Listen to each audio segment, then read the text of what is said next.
గోదావరికని ప్రాంతంలోని చూడడానికి ఆహ్లాదకరంగా ఉన్నటువంటి గోదావరి నది పూర్తిగా ఇక్కడ చూస్తే ఆర్ఎఫ్సిఎల్ పైప్ లైన్ ద్వారా రసాయనాల నీరు మొత్తం గోదావరిలో కలిసి మరి పూర్తిగా నురుగు నీరు చేరడంతో గోదావరి మొత్తం కలుషితమవుతూ ఉందని గత కొన్ని సంవత్సరాలుగా మేము పొల్యూషన్ కంట్రోల్ బోర్డుకు అదేవిధంగా ఆర్ఎఫ్సిఎల్ యాజమాన్యానికి రామగుండం నగరపాలక సంస్థకు గౌరవ జిల్లా కలెక్టర్లకు తెలియజేసినప్పటికీ ఇక్కడున్నటువంటి యాజమాన్యాలు సంబంధించిన అధికారులకు చెవిటి వారి ముందు శంఖ మోదినట్టే తప్ప ప్రజలతో ప్రాణాలతో చెలగాటమాడుతూ ఉన్నారు తప్ప మరి దీన్ని నిర్మూలించుదాం, ఈ రసాయనాల సంబంధించినటువంటి నీటిని ఆపుదామన్నా కొంచెము కూడా ఇంగిత జ్ఞానం లేకుండా ప్రజల ప్రాణాలతో చెలగాటమాడడం నిజంగా సిగ్గుచేటు.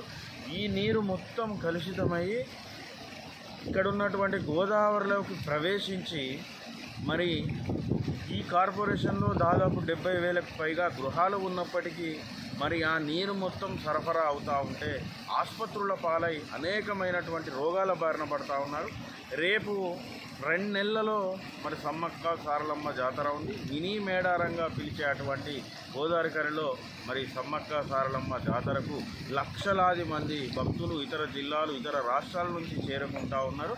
మరి ఈ విధంగానే కొనసాగితే ప్రజల ప్రాణాలకే ముప్పు కలుగుతూ ఉంది. ముఖ్యంగా పొల్యూషన్ కంట్రోల్ బోర్డు అధికారులు మాత్రం కూడా స్థానికంగా ఉన్నటువంటి ప్రాంతీయ కార్యాలయం పొల్యూషన్ కంట్రోల్ బోర్డు పట్టించుకోకపోవడం నిజంగా విడ్డూరంగా ఉన్నది.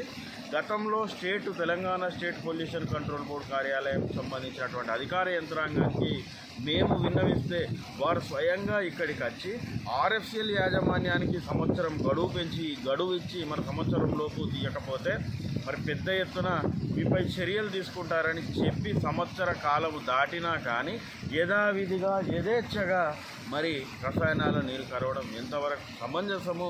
మరి దీనికి సంబంధించినటువంటి గౌరవ శాసనసభ్యులు నూతనంగా ఎన్నికైనటువంటి గౌరవ మక్కన్ సింగ్ గారు కూడా స్పందించవలసిన అవసరం ఉంది. ఆర్ఎఫ్సిఎల్ యాజమాన్యం స్థానిక పొల్యూషన్ కంట్రోల్ బోర్డు అధికార యంత్రాంగం స్పందించి ఈ పైప్ లైన్ను పూర్తిగా మూసివేయాలని ఈ సందర్భంగా ఫైట్ ఫర్ బెటర్ సొసైటీ నుంచి మేము డిమాండ్ చేస్తాం.